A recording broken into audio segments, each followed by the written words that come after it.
No one ever talks about the type of burnout you experience from being the only one keeping up with everything as a single mom. The type of exhaustion that sleep does not fix. Being a single mom means there's no, I got the kids, go lay down and take a nap. No backup, hey babe, I've got the kids, go take a break. Hey, can you take over for just a second? I need a moment to breathe. Just you, always you. You feel guilty for feeling tired. I'm mad at myself for being touched out and irritated. Constantly reminding myself that I'm doing the job of two people. I have to tell myself I'm doing a good job. Love that we give is unmatched, but sometimes we've got to give love to ourselves. But if I'm being real, it's okay to be burned out. Because if you're a single mom and you're not burned out, then you're not doing it all. Not lazy. You do deserve time to yourself. Not complaining. It is hard. But I just want you to know that you're killing it. You're like me today and just in survival mode and completely irritated with yourself because you're exhausted. Check in, double tap, comment, something, because I'm feeling totally defeated today and exhausted.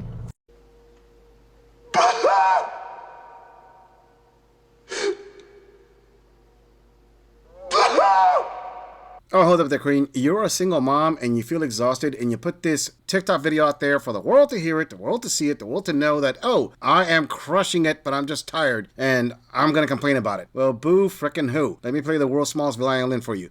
Guess what? You're a single mom. By whose choice? Whose decision? Who decided to make you a single mom? Oh, that's your choice. And before my female viewers come out here and say, oh, Gorilla, you don't know what happened. Okay, let's play this out. She became a single mom one of two ways. Either A, she got somebody's baby batter and decided, hey, I'm going to put a bun in the oven and bring it to full term. Bing, 9 months later, got a kid, and I didn't work it out with the baby daddy, so I'm on my own. That's number one. Number two, she was in a relationship, and statistically speaking, women put in for divorce or breakups of relationships 70% of the time. So you know what? She decided to accept this guy's sour cream in her. Her body, her choice, right? Hey, let's do the thing. Let's have a kid. Let's go the full term. I got this guy next to me. And then down the road, you know what? I don't want this guy next to me anymore. For X, Y reason. Maybe I chose the wrong guy. Maybe I didn't. Point is, who decided to have this baby? Oh, yeah, that was me. So I'm deciding to leave this guy and be on my own. Again, this happens 70% plus of the time. Whose fault is it again? Hers. Now, the third and smallest possible outcome was she was in a relationship and the guy left her. But you ladies want to know why this gorilla doubts that's what happened here? Because if that was what happened, that would have been the first thing she would have said. Because these queens always start off with the pity party saying, he left me, guaranteeing that they will be seen as the victims here. But she didn't do that. Oh well, queen, look at the bright side. You're only going to do this for 18 years. They grow up, they grow out, and then you could be on your own. Hunting down for that later in life retirement plan, aka the simps. Before we move on, I want to say thank you, fam, to all of my subscribers for supporting this channel. I truly appreciate all of you who leave comments, who like my videos, and share them on other social media platforms. I truly gotta say thanks, fam. If it wasn't for you, I wouldn't be here. And for those of you who haven't subscribed yet, I thank you for tuning in, and I hope you decide to hit that subscribe button. Moving on! Hi. So, as a parent, as a single parent, I try my very, very, very hardest to not forget things and keep things scheduled and to stay organized. Today's not that day for me. So for my job, I'm everywhere. I'm at the shop, I'm in the field, I'm back and forth, I'm literally everywhere. While I was leaving the shop just now, headed to the field, I had to check the heat input from one of my welders, and I'm badging into the gate, and then I get a text from my daughter, hey mama, what are you doing? I said, I'm about to badge into the plant, baby, what are you doing? She said, oh, I'm just at home, mama, and I said, okay, baby. At this point, I'm already in the plant, I'm doing what I gotta do, and then she texts me like, are you gonna be able to make it to my doctor's appointment? Yeah, she has a doctor's appointment, and I have to be there because she's not 18 yet. So I'm hauling butt to the doctor's now.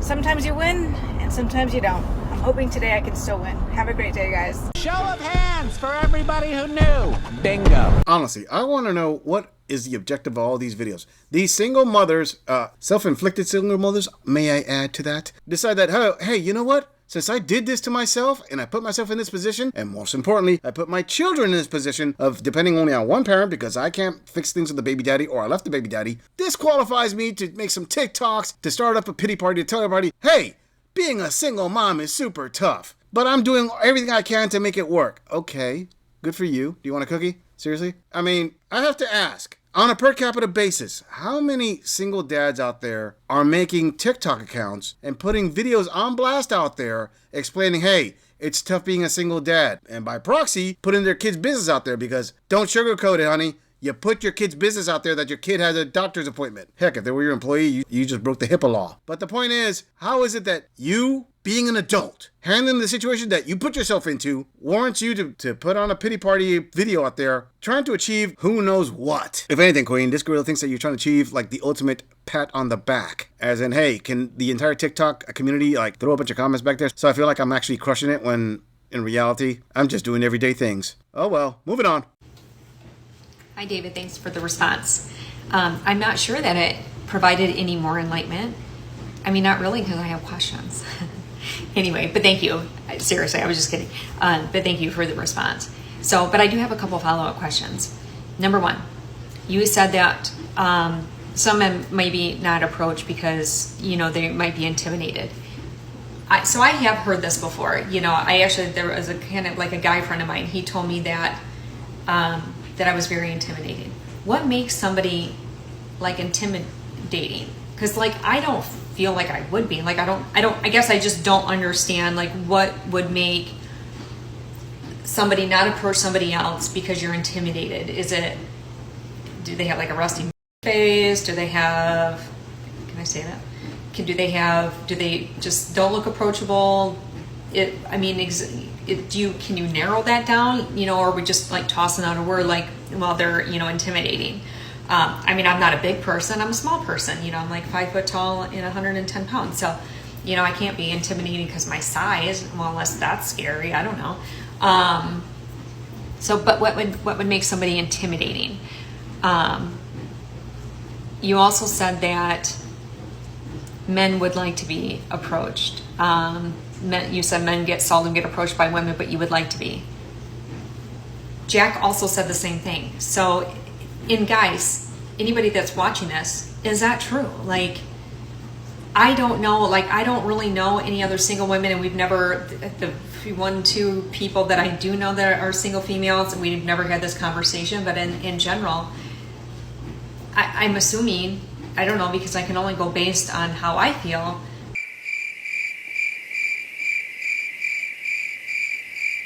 Well, hold up there, Queen. You started off saying that he said that men don't approach women because they get intimidated, and supposedly that's from that comment.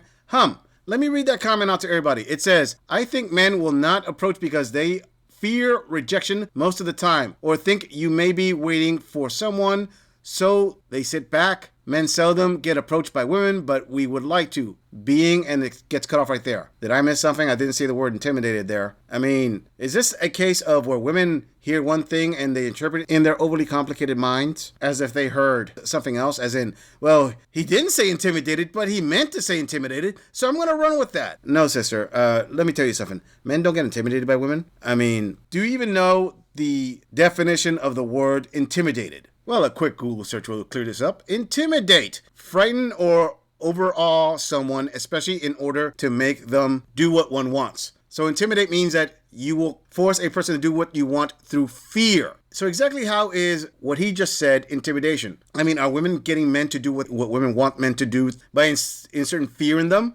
No, he said no. Some men are afraid of rejection, and I'll add to that. Other men just won't bother because they know they're going to be rejected. They have other means. So where does this woman get the intimidation aspect from? Oh, I forgot.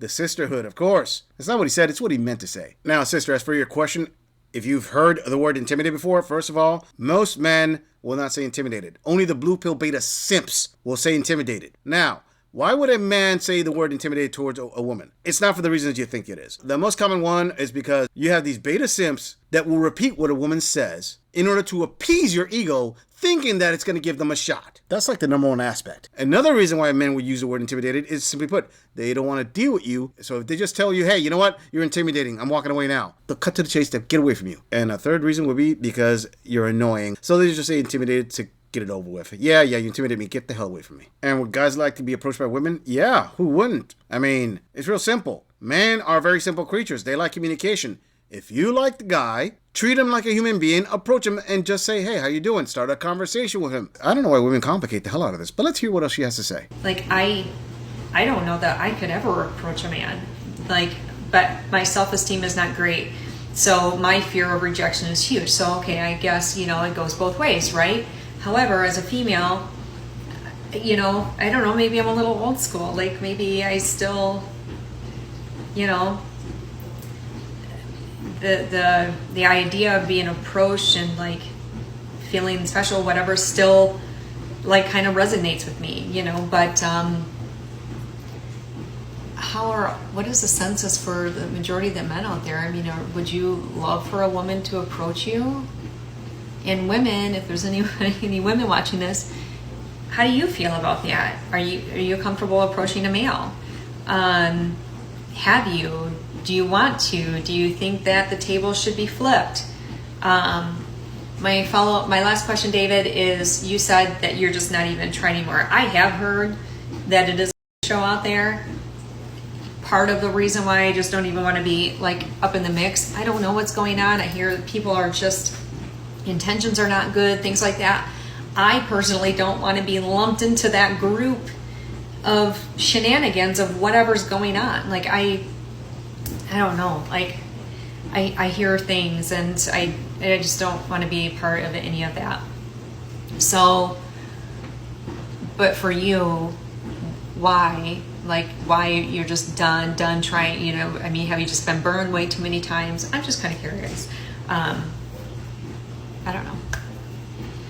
If we're all, like I said I did a previous video, I guess we're all just going to be single and hanging out at home and nobody will ever know. Kidding. I don't know. Anyway, thank you. Thank you again for the response. I appreciate it. Let me know in the comments. Bye. Wow, Corinne, that first minute you spend it to like spin around the long way of saying that women are lazy daters. Yes, this girl is going to say it. Because every woman that says, well, I can't do the approaching, I want a man to approach, that's lazy dating right there. Hold up a second. You women want equality, right? Oh, you want equality except when it comes to dating. I mean, you want equal pay, you want equal opportunities on everything, but you don't want to pay that date 50-50. No, that's a deal breaker. And you approaching the man? Oh, you don't want to seem desperate, but at the same time, you question where are all the good men? Why aren't the men approaching you? So when you look at yourself in the mirror and say, I'm hot, I think I'm a 10, or let's be more realistic, I'm a 7 or an 8. But this guy who's hot, who I like, he's dating this girl that's a 5. Why is he dating that 5 when I'm a 7 or an 8? Why isn't he approaching me? Well, how about this? Maybe that girl is cool, all right? Maybe she treated him like a person. She actually talked to him. She delved into more things than just the physical. And wasn't annoying, wasn't beating around the bush, wasn't demanding a whole lot. She just presented herself as somebody very cool to hang out with. And the guy was like, hey, you know what? This works. I mean, don't kid yourself, Queen. All women love to say that they hate it that men objectify them. But who are the ones who doll themselves up, put on the war paint, put on skin-tight clothes, and go around trying to make themselves look younger and prettier, objectifying themselves to begin with? That's you, Queens. You don't see most men plaster on makeup to try to attract you because they know that you're not going to come and talk to them. You don't approach. And you said, oh, you have a confidence problem. I could never approach a guy. Well, then, you know the saying, you lose every shot you don't take. This is why this gorilla says that women are lazy daters. They don't take their shots. I mean, let's be honest. What's your version of taking a shot? A guy you like, so you're going to walk next to him, you know, flexing a little bit, hoping that he notices you so he starts a conversation. That's your version of taking a shot. Sure, that'll work. Oh, it hasn't been working. I wouldn't know what's wrong with men. I'm just saying, if you enjoy this audit, click on the video in the end screen for more content. If you would like to support the channel, please follow the link in the description to donate to our beer fund, or like, subscribe, and share this video on other social media platforms. If you agree or disagree with anything about this audit, please let us know in the comments. I'm going to leave this audit right here. I'll see all of you in the next episode.